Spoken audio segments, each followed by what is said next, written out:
Working journalist تھا, associate editor تھا. NNI news network international ایک نیوز ایجنسی تھی, حافظ عبد الخالق صاحب نے اس کا بنیاد رکھی تھی. اور 1999 میں ایک اشتہار آیا اخبار میں, پاکستان ٹیلی ویژن میں آن کیمرہ رپورٹرز کی ضرورت ہے. تو آن کیمرہ رپورٹرز کے اشتہار کے اوپر میں نے بھی اپلیکیشن ایک ڈال دی. اور مجھے شروع میں تو انہوں نے انوائٹ نہیں کیا کیونکہ میری degree defence and strategic studies تھی. پھر PTV والوں کو تھوڑا سمجھانا پڑا کہ بھئی یہ ڈیفنس اینڈ اسٹریٹجک اسٹڈیز جو ہے یہ بھی انٹرنیشنل ریلیشن ہی ہے, جو کہ اشتہار میں انہوں نے لکھا تھا. اور پھر میں نے انہیں یہ بھی بتایا کہ آپ ڈیفنس اینڈ اسٹریٹجک اسٹڈیز کو انٹرنیشنل ریلیشن نہیں مان رہے تو ہماری جو میڈم ہیں ڈاکٹر شیری مزاری, وہ PTV کے اوپر آپ بلاتے ہیں as foreign relation expert, international relation expert, وہ تو ہماری چیئر پرسن ہے, تو آپ ہماری ڈگری کو اتنی عزت تو دیں. تو بہرحال وہ انہوں نے مانا. اور اچھی بات یہ ہوئی کہ پھر میری ریکویسٹ پہ انہوں نے جتنے بھی DSS کے ہمارے اسٹوڈنٹس ہیں ان سب کو جنہوں نے اپلائی کیا ہوا تھا اور جن کو کنسیڈر نہیں کر رہے تھے ان کو پھر اسپیشلی انوائٹ کیا, اور وہ بھی پھر ٹیسٹ میں اپیئر ہوئے, پھر ان کے انٹرویوز ہوئے, آڈیشن ہوئے, اور پھر 3 ہم لوگ سلیکٹ ہوئے. میں خود تھا, میرے ساتھ نبیہ محمود تھی اور آسیہ ریاض تھی. آسیہ ریاض نے جوائن نہیں کیا, وہ لاہور میں بیس تھی, اور نبیہ محمود اور میں نے اسلام آباد میں جوائن کیا. اور مجھے بعد میں ہمارے ایک PTV کے ہی ریٹائرڈ ڈائریکٹر نیوز تھے, ان کا نام میں ابھی یاد آ جائے گا, انہوں نے ایک کتاب بھی لکھی. اس کتاب سے مجھے پتہ چلا کہ 7-8 ہزار اپلیکیشنز آئی تھی, جن میں سے جو لوگ شارٹ لسٹ ہوئے تھے چند 100 لوگ تھے, اور ان کو پھر انٹرویوز میں ٹیسٹ انٹرویو میں شارٹ لسٹ ہوئے, ظاہری بات ہے. پھر ان کو آڈیشن وغیرہ ہوا اور فائنلی جا کے پھر 3 بندے سلیکٹ ہوئے تھے جس میں بھی شامل تھا. تو آئی واز لکی. تو ہم PTV میں, یہ بات ہے جون 99 کی جب ہماری سلیکشن ہوئی, میں نے جون میں یہ جوائننگ دی اور 99 کی. اور یہ پھر ہو گیا ایسا کہ 12 اکتوبر کو جنرل مشرف کی بغاوت ہوئی. تو جو 12 اکتوبر کا دن تھا اس دن میں نے اس کے حوالے سے کالم بھی لکھا, نوائے وقت میں 2 پارٹس میں چھپا تھا, 12 اکتوبر عینی شاہد. اور یہ وہ واقعہ ہے جو کہ جنرل مشرف نے بھی اپنی کتاب میں نہیں لکھا. ویسے تو جنرل مشرف نے اپنی کتاب میں سارے واقعات لکھے کہ PM ہاؤس میں کیا ہوا, کراچی ایئرپورٹ پہ کیا ہوا, پنڈی GHQ میں کیا ہوا, 111 بریگیڈ میں کیا ہوا, بہت سی جگہوں کا لکھا, لیکن PTV کا واقعہ نہیں لکھا. اور یہ تھا بھی بڑا ایمبیرسنگ واقعہ. ایمبیرسنگ اس لیے تھا کہ یہ وہ واقعہ تھا کہ جس میں ایک باوردی بریگیڈیئر, ایک باوردی میجر ایک دوسرے پہ سرکاری اسلحہ تانے کھڑے تھے, اور میں اور PTV کے چیئرمین پرویز رشید صاحب اور وہ بریگیڈیئر جو تھے اور وہ میجر نثار تھے ایک, جو کہ PTV کے کنٹرول روم میں کھڑے تھے. اور تگ و دو یہ ہو رہی تھی کہ جنرل مشرف کو جو برطرف کرنے کی جو خبر تھی, اور جو جنرل ضیاء الدین جو کہ ISI کے چیف تھے, ان کو آرمی چیف بنانے کے لیے جو ویڈیو نواز شریف نے جو پھول لگا رہے تھے جنرل ضیاء الدین کو, وہ والی ویڈیو جو ہے وہ نہ چلنے دی جائے. تو میجر نثار نے, کیونکہ پہلے ایک دفعہ خبر چل چکی تھی, تو پھر میجر نثار اپنی پلٹون کے ساتھ PTV میں داخل ہو گئے تھے, تو وہ اب دوبارہ اس کو کہہ رہے تھے کہ خبر نکال دی جائے اور یہ چلنی نہیں چاہیے. تو اوپر سے بریگیڈیئر صاحب آ گئے, ان کا آپس میں کافی کلیش ہوا اور بڑی خطرناک سچویشن تھی, کیونکہ میجر صاحب نے جو ہے وہ بریگیڈیئر صاحب کے پیٹ کے ساتھ مشین گن لگائی ہوئی تھی, اور بریگیڈیئر صاحب نے اپنا پستول جو ہے میجر صاحب کے ادھر کندھے پہ ہاتھ رکھ کے کن پٹی پہ رکھا ہوا تھا, اور کہتے تھے کہ I am brigadier so and so, brigadier Javed تھے, Javed Iqbal, and I order you to disarm yourself, ask your soldier, کیونکہ میجر صاحب کے ساتھ سولجر بھی تھے. تو ہم انہیں روک رہے تھے, منع کر رہے تھے کہ بھائی ذرا تحمل, تسلی. اور اتنی ٹینشن تھی کہ اگر ذرا سی ہلکی سی بھی کوئی ٹریگر دب جاتا نا, تو پھر جو ارد گرد سپاہی کھڑے تھے وہ بھی گنے تانے ہوئے تھے ہماری طرف, اور ہم بیچ میں کھڑے تھے. تو میں اس لیے وہاں پہ موجود تھا کہ میں جب نیوز روم سے نکل رہا تھا نا, اس اندر میجر صاحب پہلے نیوز روم میں آئے تھے اور ڈرا دھمکا کے انہوں نے خبر نکلوائی ڈیسک سے. اور پھر جب میں نیوز روم سے نکل رہا تھا تو میجر صاحب تو چلے گئے کنٹرول روم میں جہاں سے خبریں چلتی ہیں, تو میں DN روم کے باہر آیا تو نیچے سے بریگیڈیئر صاحب ایسے پستول لہراتے وردی میں بریگیڈیئر جاوید اقبال آئے اور مجھے کہا کہ where is the control room, خبریں کہاں سے چلتی ہیں. میں پہلے تو پریشان ہوا, میں کہا پہلے میجر صاحب آئے اسلحہ لے کے, اب بریگیڈیئر صاحب آگے, پتہ نہیں یہ الگ لے گئے ہیں اکٹھے ہیں. پھر مجھے خیال ہے یہ تو ملٹری سیکٹری ہے نواز شریف کے. اچھا مجھے اچانک نا کچھ کھٹکا ہوا کہ میں کہا یہ تو گڑبڑ ہے, یہ تو نواز شریف صاحب نے بھیجے ہوں گے کیونکہ یہ تو PM ہاؤس میں ہوتے ہیں. خیر میں انہیں لے کے کنٹرول روم میں گیا تو آگے میجر صاحب کھڑے تھے. پھر وہاں پہ وہ ایک دوسرے کے ساتھ کافی ان کی تلخ کلامی ہوئی اور آخر میں پرویز رشید صاحب بھی کھڑے تھے. میں پرویز رشید صاحب کو کہہ رہا تھا کہ انہیں کہیں یہ ان کے آرٹیکل 6 لگتا ہے یہ جو کر رہے ہیں. اب ہم بھی بڑے جوان تھے جذباتی تھے. پرویز رشید صاحب اسی طرح وہ انہوں نے میجر صاحب کو کہہ رہے ہیں کہ بھائی آرٹیکل 6 لگتا ہے یہ تم کیا کر رہے ہو یہ تو بریگیڈیئر صاحب at the end of the day حاوی ہو گئے اور سپاہیوں سے اسلحہ لے لیا گیا اور میجر صاحب کو بھی سب کو ایک اسٹوڈیو کی طرف بھیج دیا گیا. میجر صاحب کو ایک الگ کمرے میں بھیج دیا گیا اور پھر بس یہ ہم نے سمجھا کہ بغاوت ناکام ہو گئی. بریگیڈیئر صاحب باہر نکلے تو باہر ایک SSG کمانڈو کھڑے تھے وردی میں, ان کے پاس بھی ویپن تھا اور وہ کمانڈو میجر نثار کے ساتھ آئے تھے. اچھا, بریگیڈیئر صاحب کے نہیں تھے. بریگیڈیئر صاحب کے ساتھ نا حاجی صدیق صاحب وہ ہوتے تھے, نواز شریف صاحب کے جو اسپیشل برانچ کے پرائیویٹ گارڈ تھے, ان کے ساتھ 2-3 بندے اور تھے. وہ وائٹ شلوار قمیض کالا ویسٹ کوٹ والے تھے, وہ بریگیڈیئر صاحب کے ساتھ ہی آئے تھے. نواز شریف صاحب کی سیکورٹی تھی پرسنل. تو انہوں نے نا SSG کمانڈو سے گن چھیننے کی کوشش کی اور SSG کمانڈو کے ساتھ کافی دیر انہوں نے مشقت کی لیکن اس نے گن نہیں دی. تو پھر طے یہ ہوا, بریگیڈیئر صاحب نے کہا کہ جوان تم ادھر کھڑے رہو گے, تم نے کچھ کرنا نہیں ہے. اس نے کہا صاحب میں ویپن نہیں دوں گا لیکن میں ادھر ہی اپنی جگہ پہ ہوں, میں اسلحہ نہیں دوں گا کسی کو. SSG والا ڈٹ گیا. تو انہوں نے کہا ٹھیک ہے تم ادھر رہو لیکن تم نے یہاں سے ہلنا نہیں ہے. انہوں نے کہا یس سر. اب بریگیڈیئر صاحب کا حکم تھا, میجر صاحب کی نظر نہیں آ رہے تو بریگیڈیئر صاحب چلے گئے. بریگیڈیئر صاحب چلے گئے تو بعد میں مزید فوج آ گئی. اچھا, اور وہ جب آئی تو میجر صاحب پھر کمانڈ میں آ گئے اور مگر بریگیڈیئر صاحب اپنا کام کر چکے تھے. انہوں نے وہ ویڈیو ایک دفعہ چلوا دی, ٹھیک, وہ جو پھیتیاں لگانے والی ویڈیو. تو یہ اپنی آنکھوں سے سب کچھ دیکھا ہم نے. تو 12 اکتوبر کو یہ واقعہ ہوا تھا. تو لیکن ثاقب آپ کا کیا خیال ہے کہ ہم لوگ بھولتے جا رہے ہیں؟ ہم لوگ کیا اب تو نواز شریف صاحب بھی بھول گئے ہیں, نواز شریف کیا نون لیگ بھول گئی ہے. وہ عرفان صدیقی صاحب بڑے وہ کالم لکھا کرتے تھے اور پتہ نہیں کیا کیا, پوری نون لیگ جو ہے وہ کوئی یوم سیاہ ٹائپ کی چیز منایا کرتی تھی. نواز شریف صاحب کی اسٹیٹمنٹس آیا کرتی تھیں.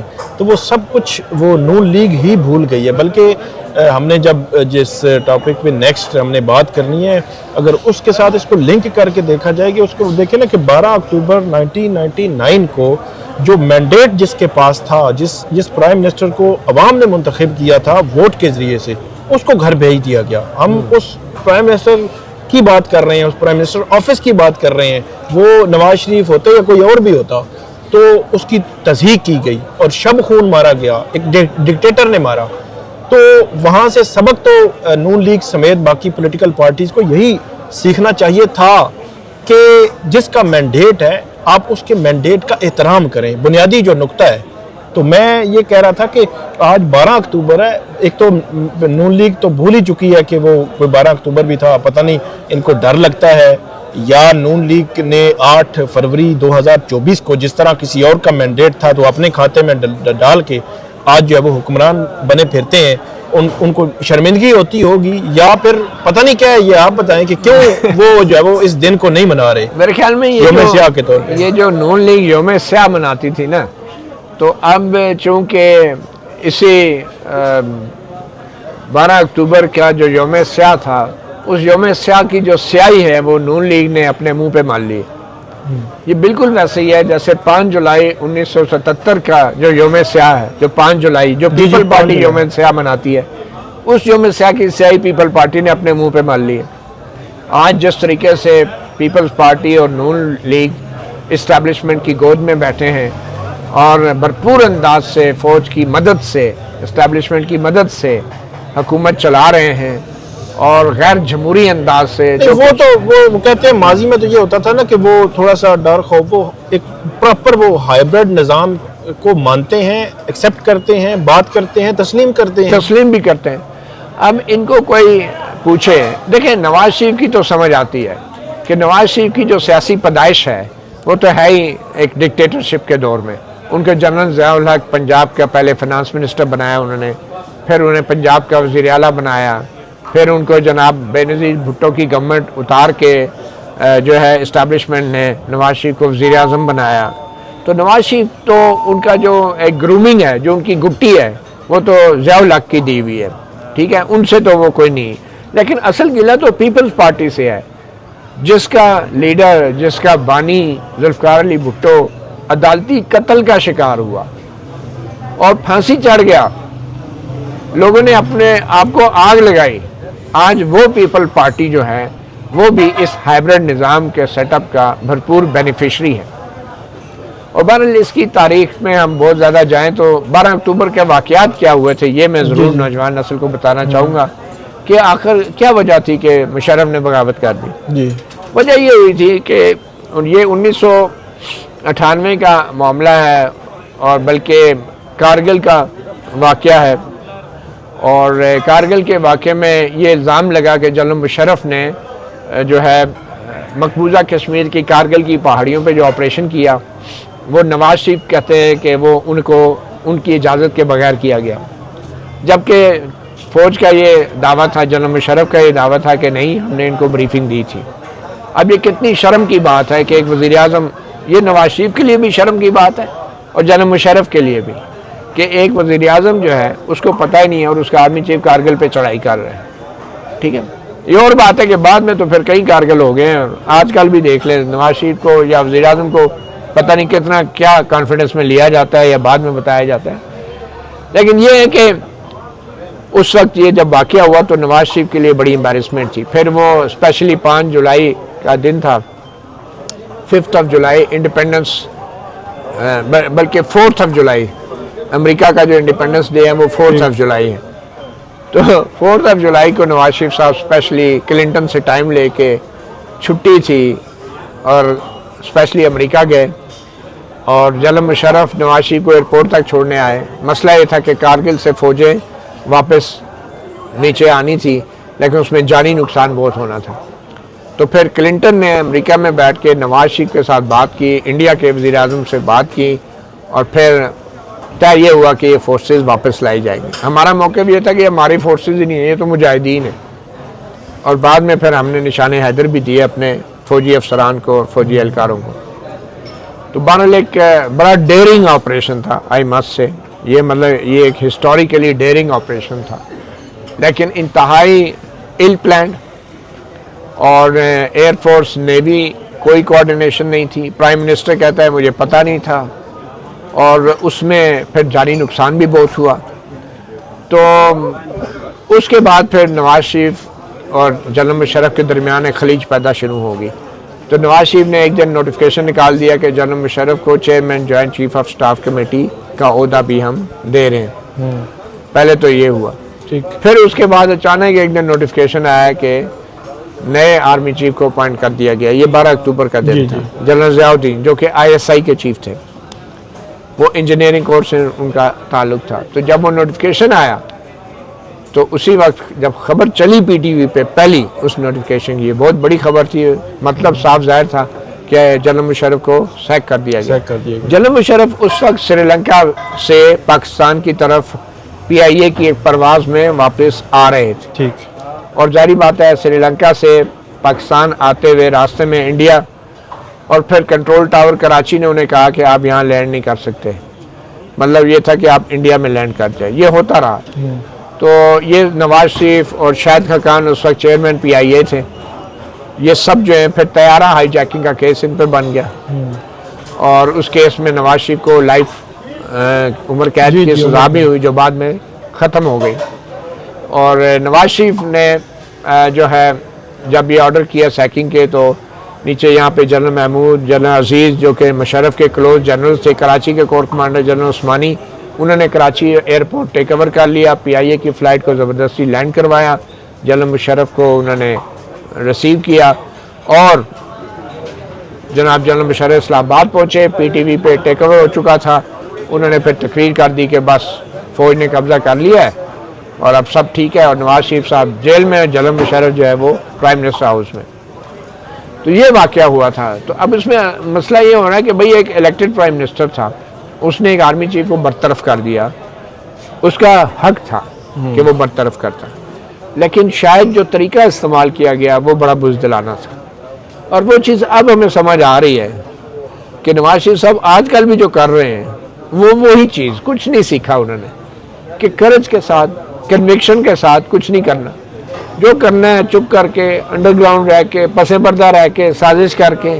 بھئی آپ کو 3 دفعہ اس قوم نے پرائم منسٹر بنایا ہے, آپ میں اتنی ضرورت ہونی چاہیے کہ جو بات کریں کھڑے ہو کے کریں. تو آج کل وہی حالات ہیں. تو یہ اس کا پس منظر تھا تھوڑا, اور افسوس اس بات کا کہ ہم لوگ سیکھتے نہیں ہیں. اس میں ایک چیز میرا خیال ہے جو نواز شریف ہیں وہ جنرل ضیاء جو ہے یا اس کی نرسری سے کہیں یا اس کی چھتری سے جب وہ سیاست میں ان کی انٹری ہوئی, لیکن میرے خیال میں 12-14 سال میں انہوں نے کچھ سیکھا بھی. 99 میں ان کو ہٹایا گیا, وہ منتخب تھے عوام کے, پھر ان کو سزا بھی ہوئی, جیلیں بھی انہوں نے چارٹر آف ڈیموکریسی بھی سائن کی, پھر سعودی عرب بھی چلے گئے, پھر جلا وطنی ہوئی, پھر چارٹر آف ڈیموکریسی بھی سائن ہوا, پھر 2008 آ گیا, پھر 13 آ گیا, پھر 13 میں جب دوبارہ حکومت میں آئے تو 14 کو دوبارہ ان کو مشکلات, اور 16 میں بھی پاناما اور اس طرح کی چیزیں. میرے خیال میں نواز شریف صاحب نے بہت زیادہ مشکلات بھی دیکھی ہیں. ان کو دوسری دفعہ بھی بطور پرائم منسٹر ان کو اس طرح ہٹایا گیا, میرے خیال میں نہیں تھا. اب جو کچھ عمران خان کے ساتھ ہو رہا ہے, ثاقب سچی بات ہے, آپ بھی کورٹ رپورٹنگ کرتے ہیں, میں بھی کورٹ رپورٹنگ کر رہا ہوں, جو کچھ عدالتوں میں ہو رہا ہے, جو کچھ عمران خان کے ساتھ ہو رہا ہے, نواز شریف کے ساتھ اتنا کچھ نہیں ہوا. نواز شریف تو علاج کے لیے ایک قیدی ہوتے ہوئے, پرزنر ہوتے ہوئے لندن چلے گئے 2019 میں, ٹھیک ہے. اب عمران خان جو ہیں وہ تو ان کو تو میرے خیال میں کوئی ایسا مسئلہ بھی نہیں ہوا. جی اچھی بات ہے, وہ 27 لیکن کوئی ڈیل بھی نہیں کی. 27 ماہ ہو گئے, 27 ماہ ہو گئے, جیل میں ہے. تو نواز شریف اور عمران خان کا تو میں سمجھتا ہوں موازنہ بھی اب نہیں بنتا, ٹھیک ہے. عمران خان ان لوگوں سے اب بہت آگے نکل گئے. یہ اور بات ہے کہ عمران خان کا جو اقتدار میں آمد تھی وہ بھی 1985 کے نواز شریف والی آمد تھی. اس میں آپ بھی گواہ ہیں, میں بھی جانتا ہوں 2018 میں کیا ہوا, اس میں کوئی شک نہیں. لیکن اتنے کم وقت میں عمران خان نے جتنا اپنے آپ کو میں سمجھتا ہوں بدلا ہے, نواز شریف نے اتنے طویل مدت میں بھی اپنے آپ کو بالکل نہیں بدلا. وہ آج بھی 85 والے نواز شریف ہیں, حالانکہ بیچ میں ان کے ساتھ بھی بہت کچھ ہوا ہے. تو یہ ایک بڑی بدقسمتی کی بات ہے کہ ہم لوگ سیکھتے نہیں ہیں. ہم پہلے فوجی بغاوت ہوتی تھی, پھر وہ پی سی او آنا, پی سی او کے اوپر جنرل مشرف کو سزائے موت ہو گئی, تو انہوں نے کہا پی سی او کی ضرورت نہیں ہے, اب سی او ہی آئے گا, کانسٹیٹیوشنل آرڈر, اور 26ویں ترمیم آپ دیکھ لیں آگے. اچھا آگے بڑھتے ہیں. 12 اکتوبر 99 کو ایک مینڈیٹ تھا نواز شریف کا, نواز شریف ان کے پاس عوامی مینڈیٹ تھا, ان کو گھر بھیج دیا گیا, اور آج مرکز میں نواز شریف اور مسلم لیگ نون اور پیپلز پارٹی اتحادی ہیں. اور بات یہ ہو رہی ہے کہ کل صبح 10 بجے مطلب آپ یہ کہہ سکتے ہیں کہ جب ہم یہ بات کر رہے ہیں تو اس سے تقریباً 12 گھنٹے کے بعد وزیر اعلیٰ خیبر پختونخوا کا الیکشن ہونا ہے. اور اس کے حوالے سے مرکزی حکومت کے جو وزراء ہیں انہوں نے جو لینگویج استعمال کی ہے سہیل خان آفریدی کے حوالے سے یا ان کی نومنی جو تھے ان کے حوالے سے, وہ بڑی قابل اعتراض بھی ہے اور بڑی تشویشناک اس لحاظ سے ہے کہ وہ کہہ رہے ہیں کہ مطلب ہم نہیں کرنے دیں گے, ہم نہیں مانیں گے, نہیں بننے دیں گے. مطلب یہ ہے کہ جس کا مینڈیٹ ہے اس کو مسلم لیگ نون اور پیپلز پارٹی ایکسیپٹ نہیں کر رہی. تو 12 اکتوبر تو پھر ختم ہو گیا نا, کہ اگر کل 13 اکتوبر صبح 10 بجے وزیر اعلیٰ جو ہے وہ سہیل خان آفریدی نے بننے کی تیاری کر رہے ہیں, اگر اس میں کوئی اونچ نیچ ہو جاتی ہے, کوئی اگرچہ گورنر راج کا کوئی لگ نہیں سکتا, لیکن کوئی ایسا راستہ بنا دیتے ہیں, کوئی رکاوٹ کھڑی کر دیتے ہیں, کوئی الیکشن ملتوی کرا دیتے ہیں, کوئی گورنر جو ہے کوئی اعتراض لگا کر کوئی جی میں استعفیٰ واپس بھیج رہا ہوں, کچھ نہ کچھ کر سکتے ہیں. تو پھر وہ 12 اکتوبر والا تو کام ختم ہو گیا نا. 12 اکتوبر کو انہوں نے ایکسیپٹ کر لیا. پھر اس کا مطلب یہ ہے کہ جب 13 اکتوبر کو ایک مینڈیٹ نہیں تسلیم کر رہے خیبر پختونخوا کا. یہ بات ثاقب آپ کی بالکل درست ہے, اور جس طرح کے گھناؤنے الزامات اب سہیل آفریدی کے خلاف لگائے جا رہے ہیں یہ بالکل ویسے ہی ہیں جیسے نواز شریف کے خلاف لگائے جاتے رہے ہیں, ٹھیک ہے, جیسے آصف علی زرداری اور بینظیر بھٹو کے خلاف بھی لگائے جاتے رہے ہیں, یہ وہی الزامات ہیں. افسوس اس بات کا ہے کہ یہی سیاستدان استعمال ہوتے ہیں ایک دوسرے کے اوپر ایسے گھٹیا اور گھناؤنے الزامات لگانے کے لیے. مجھے تو زیادہ افسوس اس بات کا ہوا کہ ان سیاسی جماعتوں کے اندر کچھ ایسے بڑے نام بھی تھے جو اپنے آپ کو لیفٹ کا کہتے تھے, کامریڈ کہتے تھے, ڈیموکریٹس تھے, جنہوں نے ٹارچر برداشت کیا. جنرل مشرف کی حکومت جب آئی تو پرویز رشید پہ ٹارچر ہوا, سینیٹر پرویز رشید, ٹھیک ہے, اور وہ ہمیشہ سے ان کی کچھ ڈیموکریٹک ویلیوز رہی ہیں. پچھلے دنوں میں دیکھ رہا تھا ان کی بھی ایک ویڈیو آئی اور وہ بھی سہیل آفریدی کے خلاف سنی سنائی جیسے نہیں ہوتی، نہ کوئی ایف آئی آر، نہ کوئی مقدمہ، نہ کوئی عدالت کا فیصلہ. اور پرویز رشید جیسے سینیٹر جو ہیں وہ اٹھ کے کہہ رہے ہیں کہ جی ان کو نہیں بننے دینا، پتہ نہیں یہ دہشت گردوں کے ساتھی ہیں. بھائی فار گاڈ سیک، دہشت گردوں کے ساتھی ہیں. پی ٹی آئی میں الیکشن جو ہے وہ الیکشن کمیشن کے معیار کے مطابق نہیں ہوا تو وہ اس کے امیدوار انڈیپینڈنٹ ڈکلیئر کر دیے. ٹھیک ہے، آپ نے پی ٹی آئی پہ کوئی پابندی نہیں لگائی.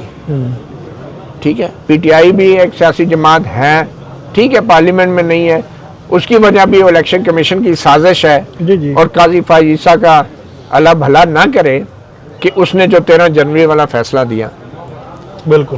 تو ادروائز تو پارٹی تو ہے نا، اور اس نے ایک نامزد کیا ایک وزیر اعلیٰ، اور آپ کہہ رہے ہیں کہ جناب اس کو نہیں بننا چاہیے اور ہم نہیں ہونے دیں گے. کیسے نہیں ہونے دیں گے بھائی؟ یہ کوئی ماسی بیڑا ہے؟ یہ پشاور ہے، یہ خیبر پختونخوا ہے، وہاں کے لوگوں نے ووٹ دیا ہے، عمران خان کو ووٹ دیا ہے. سہیل آفریدی جو ہے وہ ان کا وزیر اعلیٰ ہے، بننے جا رہا ہے. آپ کیا کر لیں گے؟ آپ کوئی وہاں پہ کوئی خفیہ اطلاعات کے اوپر کوئی کامیاب آپریشن تو نہیں کر سکتے نا صوبائی اسمبلی میں، یا اس کی بھی پلاننگ ہے تو پتہ نہیں کچھ بھی ہو سکتا ہے. تو میں یہ سمجھتا ہوں کہ یہ بہت ہی ایک گھناؤنی اور گھٹیا ایک سازش تھی جس طریقے کے الزامات لگائے گئے.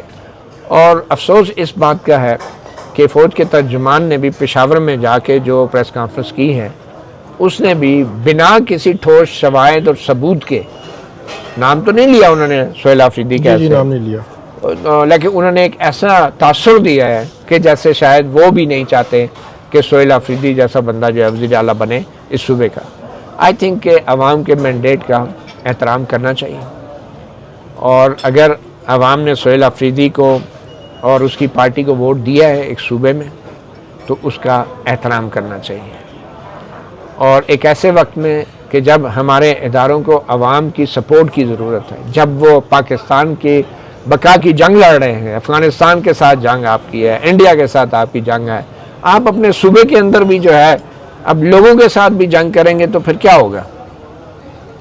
تو میرا خیال ہے کہ ہمیں بڑا احتیاط سے اور بڑی دانشمندی سے کام لینا ہوگا، کیونکہ اس سے پہلے بھی ہم لوگ طاقت کے زوم میں، طاقت کے غرور میں، نشے میں بہت سی غلطیاں کرتے رہے ہیں جس کا ہم خمیازہ بھی ہم نے بھگتا ہے، بطور قوم اور بطور ملک بھی بھگتا ہے. اور شیر افضل مروت جو نہیں ہونا چاہیے. وہ یہ بات کر رہے ہیں کہ JUIF کو آگے کیا جا سکتا ہے، مولانا لطف الرحمان وہ مشترکہ امیدوار ہو سکتے ہیں. یہ تو ان کا ڈیموکریٹک رائٹ ہے، اس میں تو کوئی مسئلہ نہیں ہے کہ ہوتے رہتے ہیں امیدوار، وہ ہار بھی جاتے ہیں. اصل مسئلہ وہ ہے کہ آپ جو ہے بولیاں لگائیں لوگوں کو، جو ہے وہ جو مینڈیٹ جس پارٹی کا ہے اس کی بجائے ان کو اپنی طرف لے کر آئیں.